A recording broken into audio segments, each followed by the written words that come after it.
vamos a entrar en materia y te voy a invitar, mi querido chef, a que te sientes acá, porque hoy en nuestro segmento con Juan Lu, así son los hombres, vamos a hablar de lo que calla a los hombres, pero no en el sentido de amor, de la pareja, sino lo que calla a los hombres en cuanto a la paternidad. A la paternidad.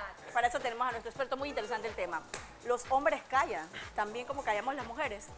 Por supuesto, gracias, buenos días. Hoy vamos a estar hablando precisamente de cosas que callan el hombre.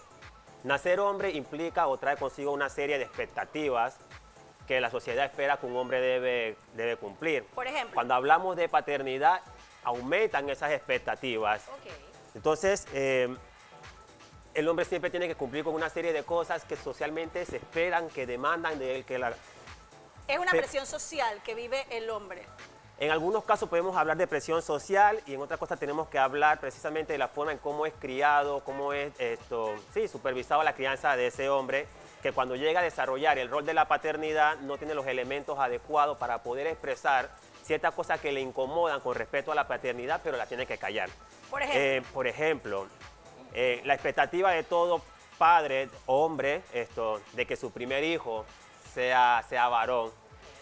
Pero cuando se entera de que no es varón, es una niña, o sea, no quiere decir que deja de amar la futura bebé que viene en camino, pero calla inconscientemente esa sensación de que, vaya, yo quería que fuese un hombre, pero ahí esta mujer, que no afecta con el cariño, con el amor que le va a dedicar a esa hija. No pero es una de las cuestiones que calla porque tenía esa expectativa de que su primer hijo fuese un varón.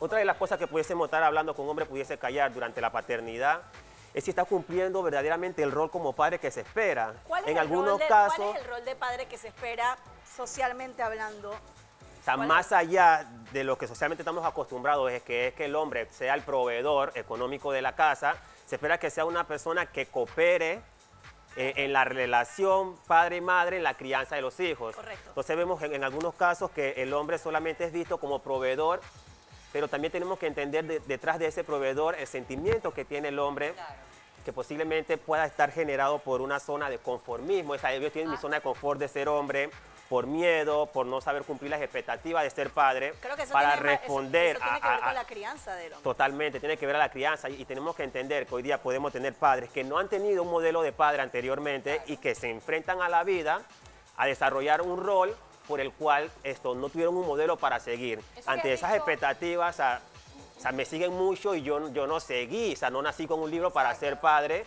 entonces me siento incómodo de cosas que estén pasando dentro de mi relación de pareja con mis hijos. No sé si en algún momento sancioné más de lo que debería sancionar, hería a mi hijo, a mi hija. Pero ese sentimiento, perdón Marcela, eso no tiene nada que ver con el género. Creo que eso, lo que acabas de decir, tiene que ver, o sea, como mamá no te ha pasado. ¿Qué cosa? Sí, pero de hecho que te sientes mal, pues. Lo que pasa es que él decía, perdón, estoy un poco resfriada, tú decías que nadie nace con un librito para ser padre, eso es cierto.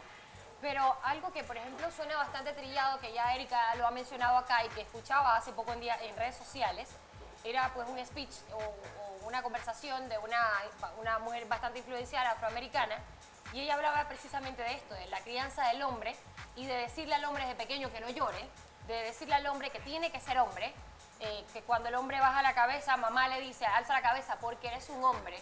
Y a veces pues nosotras mismas como madres cometemos el error de poner a un lado los sentimientos y exigirle al caballero que muestre fuerza. Y esa fuerza precisamente lleva al hombre a estados de depresión, lleva al hombre a reprimir precisamente lo que siente. Lleva al hombre a ser infeliz. Estamos hablando de un ser, por más que a veces pues en broma digamos que los hombres son animales visuales o que los hombres no lloran, eso es broma, señores, son seres humanos también, hay que amarlos y hay que entenderlos. Pregunta, ¿qué hago yo, por ejemplo? Porque esto va mucho con este tema, cuando tengo un hombre que se plantea muy macho y yo necesito saber sus sentimientos, a veces el hombre como para hacerte sentir que es fuerte en la familia, no va a abrirse a esos sentimientos. Y tú como hombre me gustaría que dieras un consejo para esas madres que de repente sí quisieran escuchar las debilidades de sus esposos. O sea, yo creo que deberíamos partir, y parece a veces como hasta simple, pero durante ese proceso de crianza, abrazos significativos para ese hombre le permite, ¿sabes qué? O sea, yo también tengo sentimientos y soy una persona que siente y que puede expresar. Una de las cosas que usualmente se puede callar es precisamente si realmente estoy llenando las expectativas de mi hijo, si le estoy ofreciendo a mi hijo el amor que ellos necesitan. Y es que esa mirada de ser padre, que tiene que ser autoridad, que tiene que establecer límites, que es un poco rígido, a veces crea una distancia entre el padre y los hijos porque le toca a veces cumplir un rol y a veces le asignan un rol. Cuando el padre trabaja, cuando venga tu papá, tú y tu papá. Entonces siempre tiene que tener ese rol de autoridad y cuando tiene que expresar sentimientos, cariño, amor hacia uno de sus hijos, hijo e hija, o sea, lo calla porque en algún momento se convierte él en el que tiene que establecer las pautas de crianza dentro del hogar. Entonces también se le asigna inconscientemente, en algunos casos, otros casos de manera muy social, con mucho significado, que él tiene que ser esa autoridad, ese rol que va a ejercer para que crezca un hombre de bien. Pero lo hace bloquear, lo hace bloquear. O sea, ni siquiera, mira, también lo hace bloquear esos sentimientos. ¿Qué otras cosas callan los hombres en cuestión de paternidad? Si lo estoy haciendo bien. ¿Se cuestionan eso todo el tiempo los hombres? En algunos casos se lo cuestionan. O sea, he conocido de casos en donde el hombre quiere participar del proceso ¿sabes qué? De la higiene del hijo, de la hija. O sea, cuando es niña sobre todo. Claro. Pero el instinto sobreprotector de la madre o de la familia de la madre, el padre está ahí, la niña hay que cambiarle el pamper, el pañal. Lo puede hacer, no, ven, yo lo hago. ¿Sabes qué? Entonces, yo no soy lo suficientemente preparado, idóneo para hacerlo. O sea, yo como, a mí como padre, a mí como padre no me corresponde ese rol y entonces me quedo en mi zona de confort muchas veces. Claro, muchas veces, o sea, la mamá lo va a hacer, mi suegra lo va a hacer y yo me quedo en mi zona de confort. Entonces es como que vencer ese límite, pasar ese límite, ¿sabe qué? Esto también me compete a mí. Pero ¿cómo vencemos eso si viene de crianza? Si es algo ya que hemos aprendido y que nos han enseñado y probablemente nos lo han enseñado nuestras mamás. Entonces, ¿cómo dice que algo que, si tú creciste toda la vida pensando que eso estaba bien y que de repente el celeste es de hombre y el rosado es de mujer y que de repente para dormir al niño, preparar las biberones o cambiarlo es cuestión de la mamá y no del papá y eso tú creciste con eso, ¿cómo tú rompes eso que ya has mal aprendido? Mira, el ser humano pensante y crítico durante su proceso de crianza y lo hemos visto durante la niñez, durante la adolescencia, que gente dice, o sea, cuando yo sea padre, yo quiero para mis hijos lo que mis padres no me dieron y hacer para con mis hijos lo que no hicieron conmigo. La clásica frase, entonces, quiero que tengan lo que yo nunca tuve. ¿Cómo paso de ese pensamiento a llevarlo a la práctica? En algún momento el padre se cuestiona esto. Cuando me toque ser mi hijo, yo quiero ser el padre que no tuve y estar siempre presente para mi hijo. Entonces, pasar del pensamiento a la acción. Y cuando hay cosas que nos incomodan, o sea, poder expresarla, que yo creo que es esto, como que el problema de fondo en esto es que el hombre no ha aprendido a expresar lo que siente. Y muchas veces esto lo calla porque no quiere entrar en una contradicción a veces con la madre. En el proceso de establecer límites en la crianza, posiblemente la mamá incorporó o sancionó de una forma que él no está de acuerdo, pero bueno, como ella lo hizo, o sea, me quedo callado para no entrar en conflicto porque tengo que respetar la posición de la madre. Pero tengo cosas que decir también. Claro. Pero bueno, ella lo hizo, yo me quedo callado. O sea, es pasar de esos pensamientos que a veces callamos y poder establecerlo en una mesa en la relación de pareja, pero así precisamente. Como el caballero, claro, a veces conozco muchas familias que dicen, ella es la jefa de la casa. Pero así como el caballero te apoya en la parte económica y se encarga de todo, también debes darle del derecho de poner reglas en la casa, ¿no? Tiene que ser así. O sea, y esa esa parte es difícil. Pero en los hogares modernos, pues en los tiempos, por ejemplo, de mi abuela se quedaba en la casa y mi abuelo salía a trabajar. Claro. En los tiempos de mi mamá no es así. Mi mamá siempre ha trabajado y ha llevado también la responsabilidad económica de un hogar.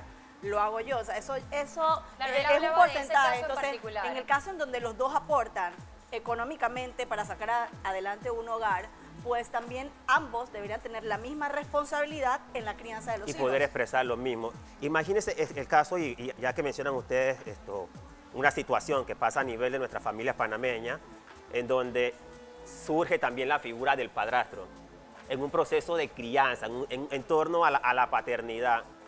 ¿Hasta dónde este hombre que se une con esta mujer tiene cierto compromiso, tiene cierta responsabilidad con la paternidad del hijo? Claro. de su nueva pareja. O sea, ese es otro tema que muchas veces tiene que callar y que a veces, muchas veces entra en conflicto hasta con el padre ausente de la criatura porque dice, ese no es tu padre y yo no tiene por qué decirte nada. Pero es el que está en la casa con la madre, es el que está aportando en el día a día para que ese chico, esa chica pueda crecer, pero tiene que callar ciertas cosas porque, o sea, no le puedo decir algo porque no son mis hijos, pero está viendo que hay una situación en la que hay que poner el dedo para que no se siga cometiendo los siguientes errores. Es una situación bien interesante y sería un tema muy interesante. Vamos a decir entonces como tema en el próximo segmento, pues lo que cae a los padrastros. Me parece lo que cae a los padrastros.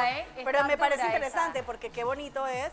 O sea, es muy fácil decir tú no eres el padre biológico, pero no estás en el día a día y se sabe que la persona que está en el día a día es la que más responsabilidad, más gastos, etcétera, etcétera. Así que vamos a ponerlo para el próximo programa. Se lidia con eso, lo lidia tanto el padrastro como lo lidia muchas veces la madre porque, pero ¿cómo tú me vas a decir que él me tiene que decir eso si mi papá es este y este no es este? Entonces, él como padrastro que vive, o sea, y muchas veces lo calla porque ama a esa mujer y quiere estar ahí, pero mientras es pequeño, mientras es niño, el niño es capaz de entender una buena relación con su padrastro, pero cuando va a la etapa de la adolescencia, empieza esa confusión de que, pero si tú no eres mi padrastro, ¿por qué tú me quieres venir a decir tantas cosas a mí cuando tú haces esto y esto?